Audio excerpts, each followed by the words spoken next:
You're listening to New England Real Estate Journal Radio with Rick Kaplan, New England's source for commercial real estate news. This is New England Real Estate Journal Radio on the Money Matters Radio Network and online at moneymattersboston.com.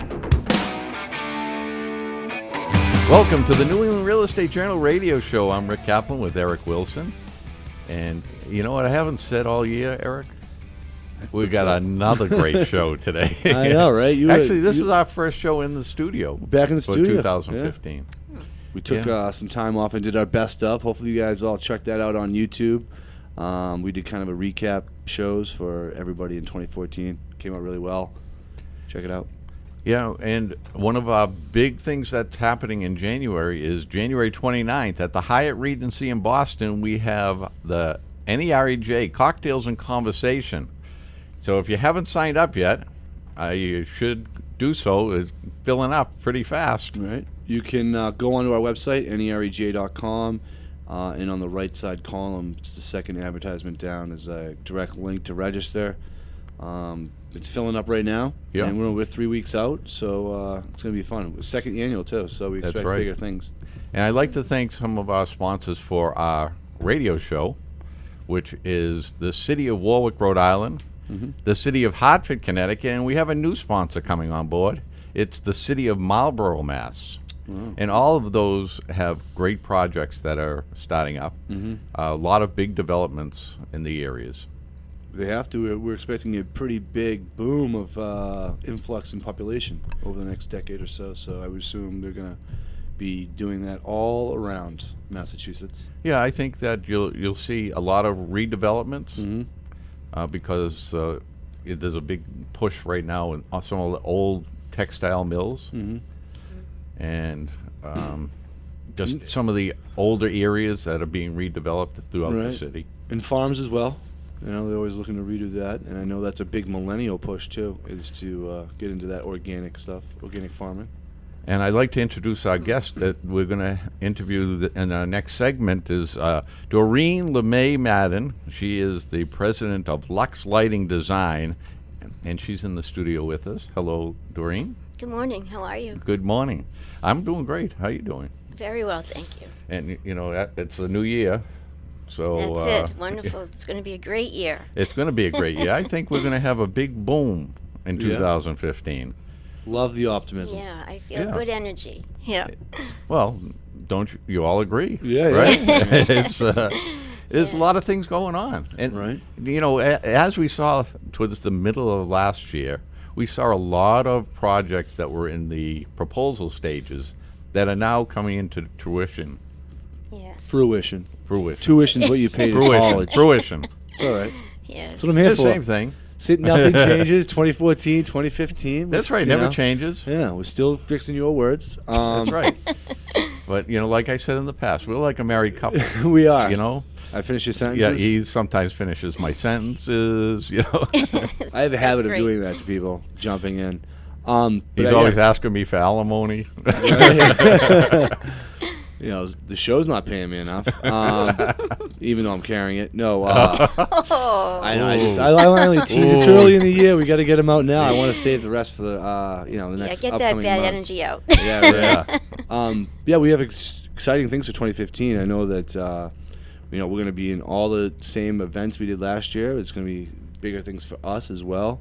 You can really see the difference in the networking events you go to. More people are out and about, and more people are looking to drive more business and, you know, get back in touch with those relationships, which is awesome. So, yeah, I think so. I think that you know, people are definitely seeing the difference. The business has changed because we also see a lot of tech people starting to come into it as well. In 2015, I think you're going to see more as well. I do too. I think, especially with data being a huge driver of what the internet's trying to do now too. I would say that I think it may have taken a while for commercial real estate, our industry, to really get on board with technology. But with all the extremely intelligent people that we've happened to meet last year, only like last month in New York, they're doing some amazing things on trying to make the business more efficient going forward. So I assume for over the next 5 years, they're going to work for each and every aspect in order to make it more efficient. Yeah, for I us. think you're definitely going to see a lot more efficiency because you're going to have a lot more of the software that will give you stats, comp rates, things of that nature, instead of doing the research that you used to have to do on your own. I mean, that's only just for the commercial brokerage side of it. I mean, there's so much we saw for facility management and these iPads that are being shared in the cloud. We saw, leasing, renting apartments, even development, the blueprints and showing models before. There's so many different aspects to our industry that they're just, everything's just, I don't want to be cliche and say amazing, but it's just unbelievable where we thought, we would always be slow to adopt. We didn't even want to get rid of the fax machine. We still use it. Why, we got rid of that? And that's what I'm saying. Well, no, we still take in like 3 or 4 faxes a year, but so you have to keep it. But we finally are seeing a lot of things. Thanks to the Cree-Tech Intersect to show us what's going to happen. Yeah, one of the other products that we saw that was like a visual, like a virtual walkthrough of office buildings. Right. So if you're a leasing broker or a sales broker, you can send your client this, no matter where they are, and you can actually have them walk through the property without being there. Right. Yeah, that was really cool. I remember that. It was pretty neat, but it did make me a little nauseous because it was, you put those headsets on. Nice.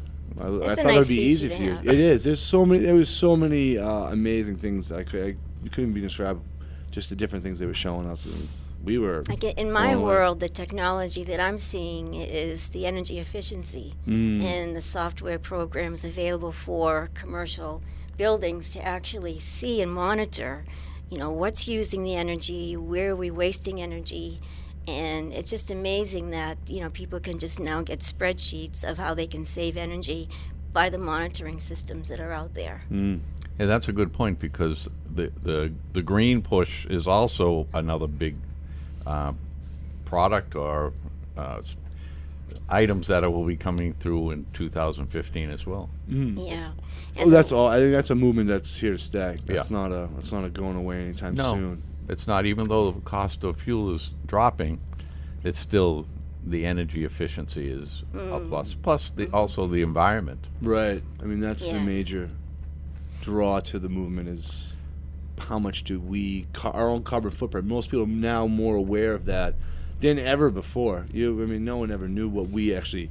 It took 10 calories for us to even just burn one.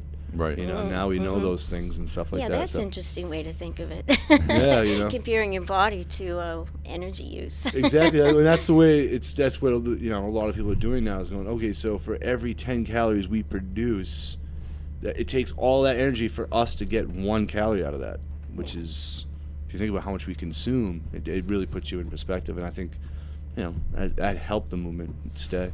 As a lighting designer, the energy savings has always been a part of my world.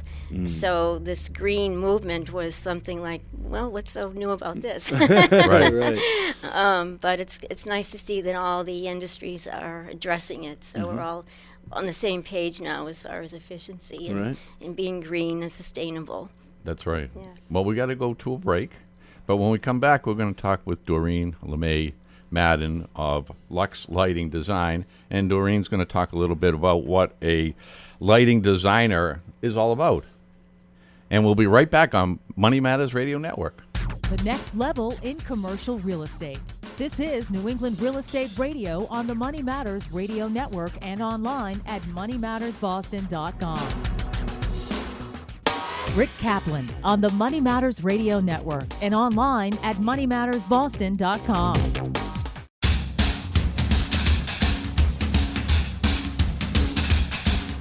And we're back on New England Real Estate Journal Radio. I'm Rick Kaplan with Eric Wilson, and we have in the studio with us is Doreen Le May Madden, and she is the president of Lux Lighting Design.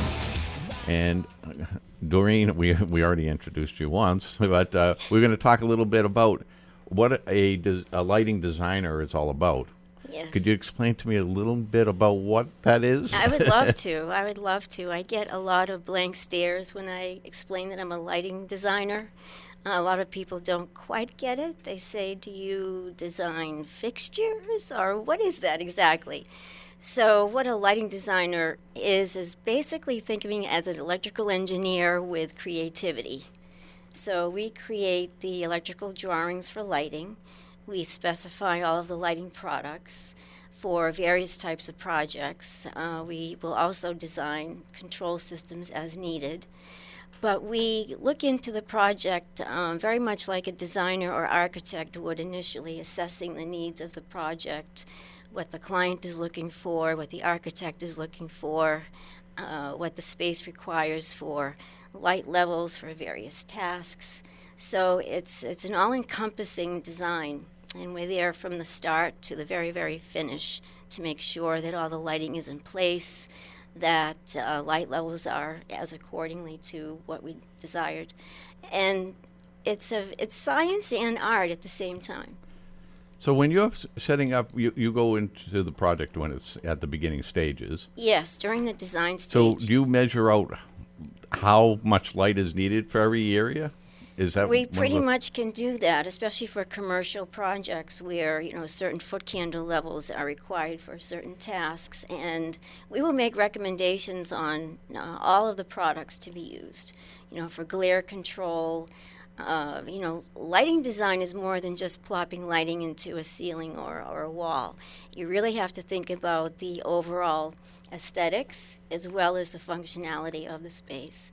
And there's so much research on people's productivity and sense of well-being from the quality of light in a room or wherever they are. So it's keeping up on the latest technology and also realizing the physiological and the psychological effects of lighting. How do you decide the proper lighting for an area? Is there different brightness levels, and does that affect how people, you said it affects us in our well-being. Yes. Does different brightness levels affect us, and how do you measure that It's per really company basis? It's really gathering information from the decision makers. What will the space be used for? What are the age groups that will be in the space? What type of activities do they want to use for the space as far as, maybe events as well as working?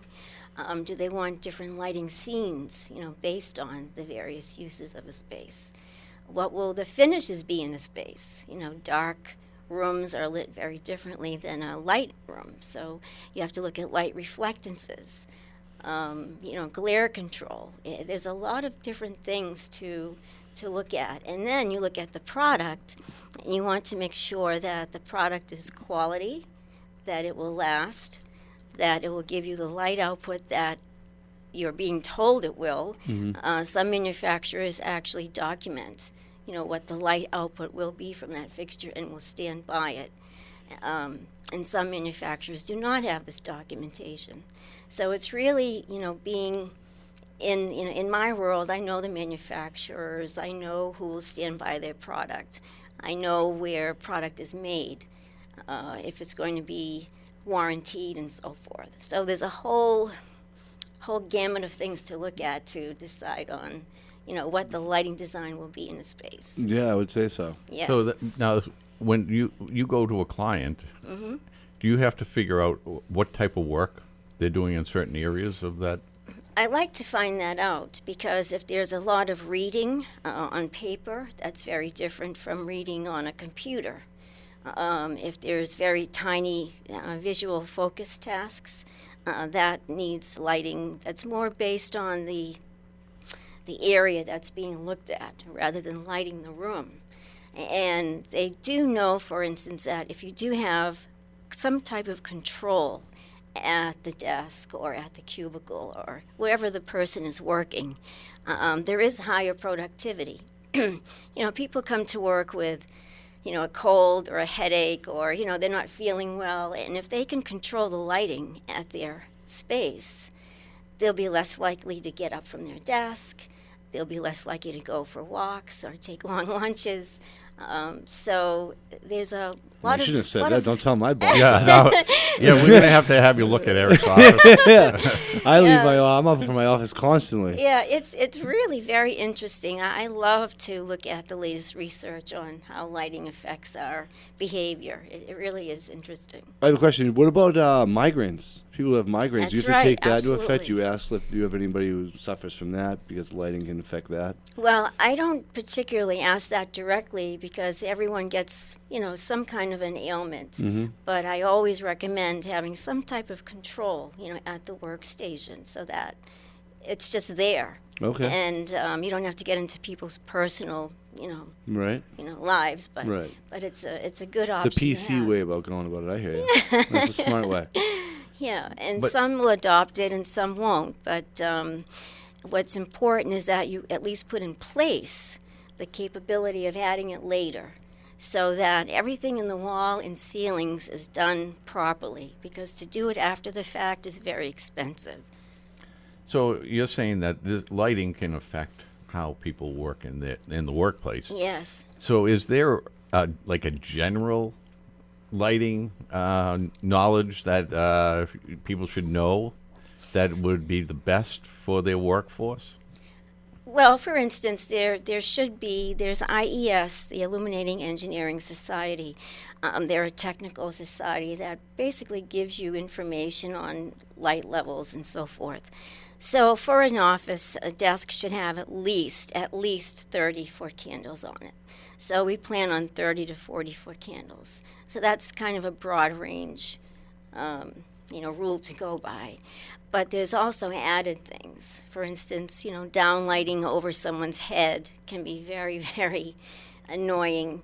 Uplighting is very soothing, and you can light a whole room with indirect lighting that isn't glaring at all.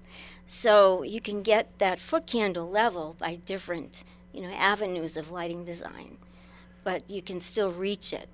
Because if you go into most office buildings, you'll Yeah. see that it's all fluorescent lighting.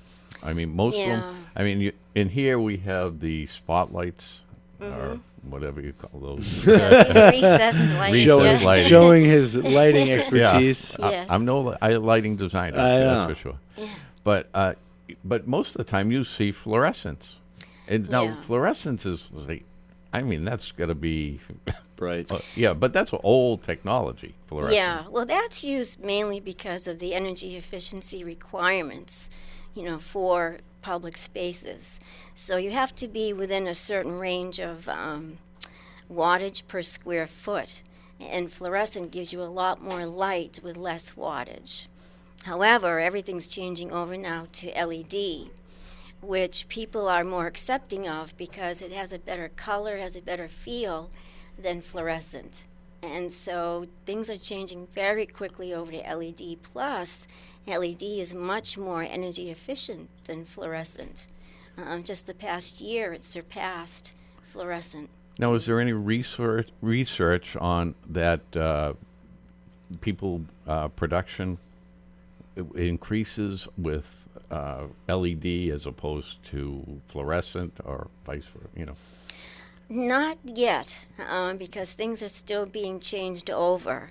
But I don't think it would really depend on the type of light. I know a lot of people are very sensitive to fluorescent, and it never really caught on. People never really liked it.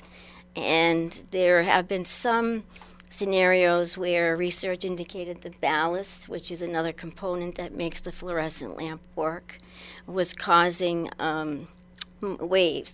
radio waves that people were sensitive to. The LED is a different type of light source altogether. So that might negate that type of feeling of not being content with fluorescent lighting. But as far as my opinion is LED lighting will be much more received, and there'll be better productivity under it because it feels more like incandescent, which people are used to in their homes. And it's a little bit more relaxing to be under. Yeah, see, I might use that as an excuse now, that I might have to go home a little earlier during the week because the radio waves from the fluorescent lighting. Right. I'm actually really interested in when you say that it's a better feel under the incandescent light. My question is I know that obviously the sun and the night and goes back DNA way back in the day. How does lighting really affect my mood? Or does it really affect my mood? Because I wouldn't know consciously. It does. I don't know if you've heard of seasonal affective disorder, but that is very real. He has that. It's called the blues in the winter. Yeah, that's right. And the Netherlands, that area is very severe. But yes, the temperature of light, which there are different colors of light. You probably have seen warmer light or cooler blue light. The color temperature can make you feel different, as well as the intensity of light. So think of two exactly decorated rooms, and one has little pools of light, accent lighting, little soft uplighting, and then the other room has one center light, which blasts the whole room. What room would you be drawn to? Most likely the one with the soft pools of light and the uplighting, because that would make you feel more relaxed. Commercial real estate understands this, retail understands this. They can lead you through a store based on accent lighting.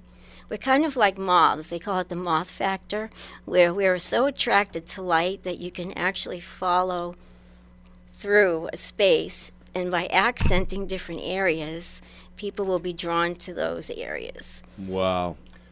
That's interesting. It might be kind of scary. Now that I think about it, it's against my will. I'm just going to follow this light. But I totally agree. It makes sense. It does, Yeah, of course. It makes a lot of sense. But Do you remember in the 90s, a lot of retail stores got into this huge design where the back wall was graphics and monitors and movement? Well, light and movement really attracts us. So that was an intent to bring you to the back of the store. Make you walk through the store. But I want to talk a little more about that. But we have to go to a break. Okay. And we're talking with Doreen Le May Madden of Lux Lighting Design, and we'll be right back on Money Matters Radio Network.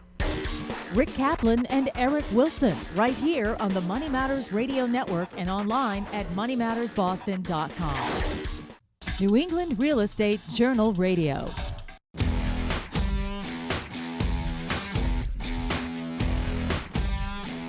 And we're back on New England Real Estate Journal Radio. I'm Rick Kaplan with Eric Wilson, and we're talking with Doreen Le May Madden. She's the president of Lux Lighting Design.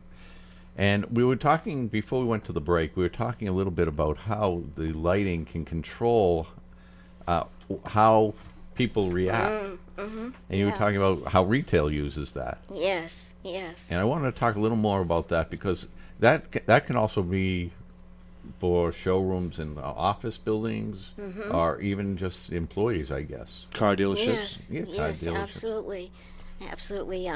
Presenting a featured product, or having an image, for instance, in lobbies, to attract people to, just say, oh my gosh, that place must be really doing well, or they're very sophisticated, or they're very down to earth. You can get all of these images immediately just from the lighting.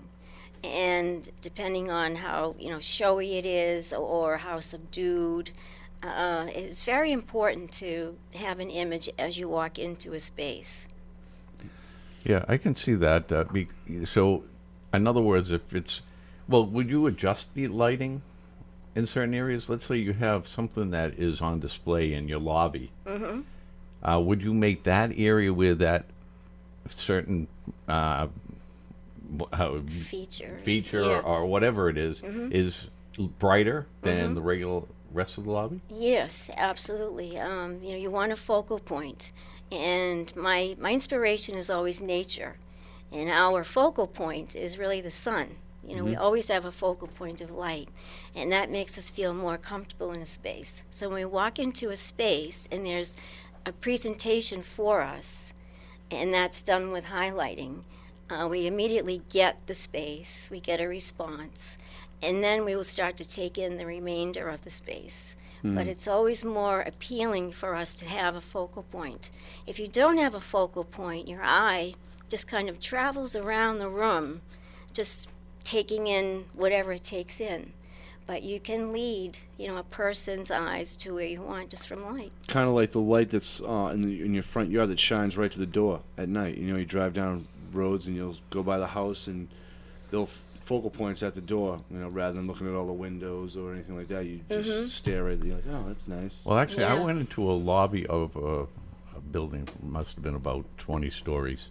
And Well, this when- was 20 years ago. I was like, wow, this is a different story. it could have been 20 years. Yeah, right. But when you walked in, it was sort of very, very light lighting. It wasn't very bright. But when you walked in, the lighting came down to the floor that spelt out the name of the building on the floor Nice. Yes. in the lighting, Yes. which was, that's the first thing you see. But, the rest of the lobby was not bright. We call that dim. That's probably Dim. why, because they have this, it's called a gobo, and it's from the theater. And the theater has many, many types of gobos, to create shadows, trees, scenery, and letters. And for you to be able to see that on the floor, that whole room probably had to be lit a little bit dimly. But see how you remembered that? You Well, that yeah, was an because it's a little different. interaction. Yeah. Yeah. So I guess, and I never think of that as part of how they structure the lighting in the building. Right. You Right. just take those things for granted. Right, and you had a response to it. Right. Do you work with interior designers on like the colors of the walls and how that's going to reflect with light? Yes, that's very important for me to understand what the finishes will be in a space. And also, I've actually recommended colors. If the Right. interior designer or architect, they're kind of, debating on two different colors, I will recommend one that will appeal to their overall design intent, what will reflect more or what will absorb more. Like, for instance, if you want uplighting and you're counting on that ceiling to reflect light into the room, you don't want that ceiling to be a dark color. Right. So, absolutely, yes, it's important Does to that get... go with the floor as well, whether it's a rug or a wood finish and things like that? Absolutely, yeah. Things absorb and reflect light differently. Right. And especially in an office setting, it's really very, very, very bad to have highly reflective surfaces, even though it may look pretty sleek. But if someone is working near, metal or glass that's reflecting light, that can cause glare. So you want to make sure that office spaces with tasks are more subdued in finishes and more matte. Now, most places you go, lighting is like a white light. Is there a difference in the color of the lighting? Yes, yeah. You've probably noticed, especially with fluorescent lighting that's not changed properly, that one may be warm and one may be a bluish-white color. That's called the Kelvin temperature. And every lamp has a Kelvin temperature. The lower the Kelvin temperature, the warmer it is, and the higher, the more blue-white it is. So think of, again, the day lighting, where in the morning it's warmer, and then as noon comes, it's very bright and blue, and then sunset is warmer again. So that's the whole range of different light sources that we can provide in different spaces. Have you ever done like different color lights, like a green light or a red light, or I guess that's only you can orange light. You don't think you can do Strobe brown. lights. Yeah, I don't think they Black do lights. strobe lights. Well, that's from the 60s. But you know what I mean, like different color Yes. lights if Oh, they wanted to yes. reflect off something different. Well, for instance, for landscape lighting, your evergreens, they look beautiful if you have a small bluish hue to the light. It really pops the bluish green color of evergreens. I had one client who, he was a lawyer, and he had over 100 navy blue suits in his closet. And he said, I really want to be able to discern between all of my navy blue colors. And he didn't know what to do. Well, I had to put in a bluish white, a high Kelvin temperature light source in that room that really brought out the blue.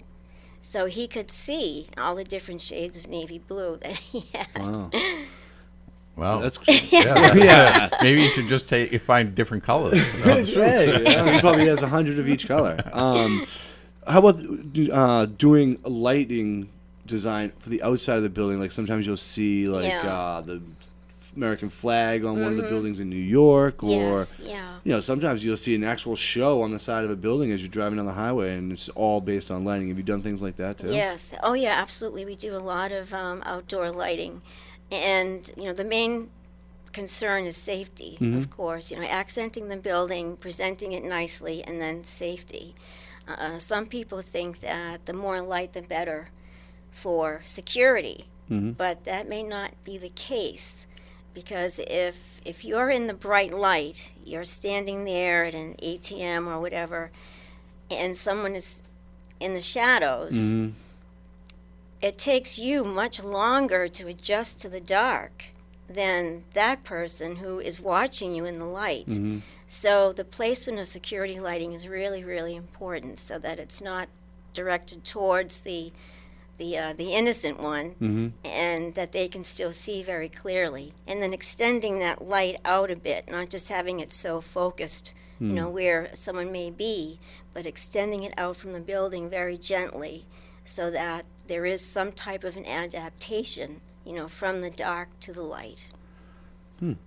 So little things like that. Yeah. That, you know, Yeah, I mean, That I'm makes sure there's all sense. kinds of yes. improvements and different lighting for different situations. But now let's talk a little bit about the energy efficiency, because that's probably one of the biggest changes over the years. Yeah, and the guidelines are getting stricter and stricter. You know, now that LED is in the ball game, LED now just gives tremendous amount of light and can be used really for any type of project. And the requirements from, you know, ASHRAE and these different requirement they're set every few years, and the newest one is coming this year. It's getting much tighter, so that the watts per square foot is even less than it was a few years ago.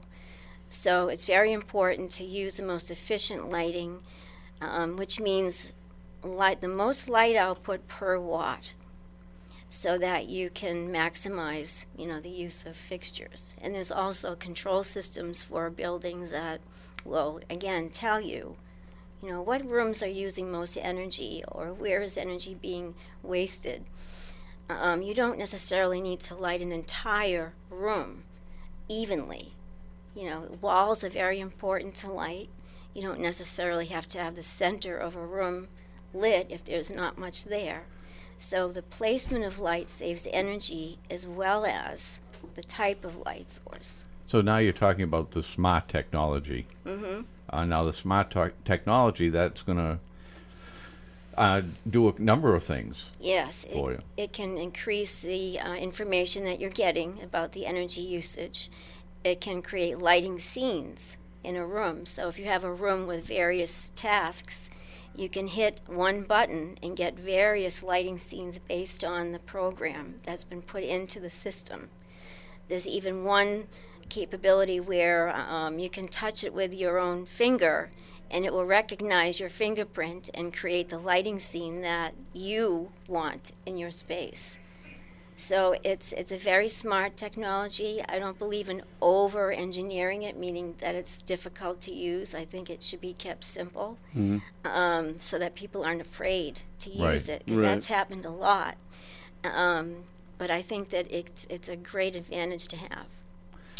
Now, Doreen, if someone was interested in using a design lighting or a lighting What about, designer. before we go, one second, one last question Okay. from me.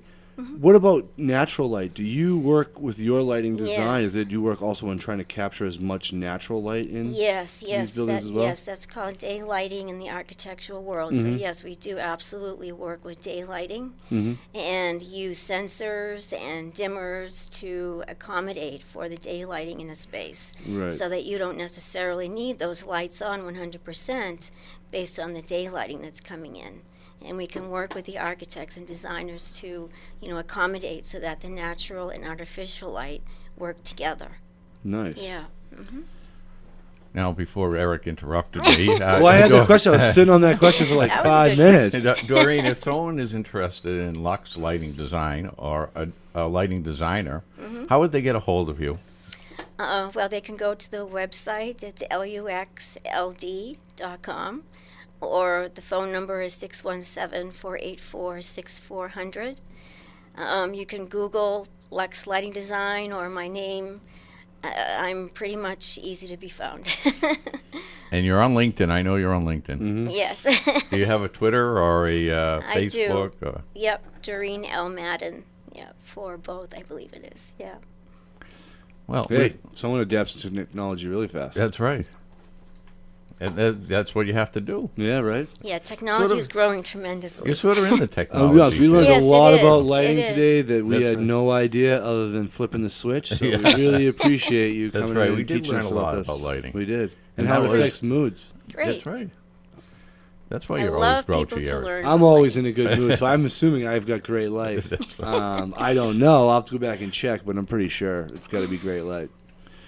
Well, we were talking with Doreen Le May Madden, and she's the president of Lux Lighting Design in Belmont. Yes. And we thank you for coming on today, Doreen. Thank you for having And me. we got a lot of information. And if anyone else is clueless like ourselves, you know, they learned a lot as well. Well, we're going to come to a close of the show. Yeah. But I want to remind everyone, January 29th. Happy New Year. Happy New Year to everyone. January 29th, Hyatt Regency, another NEREJ, Cocktails and Conversations. Don't miss it. See you there. This deal is done.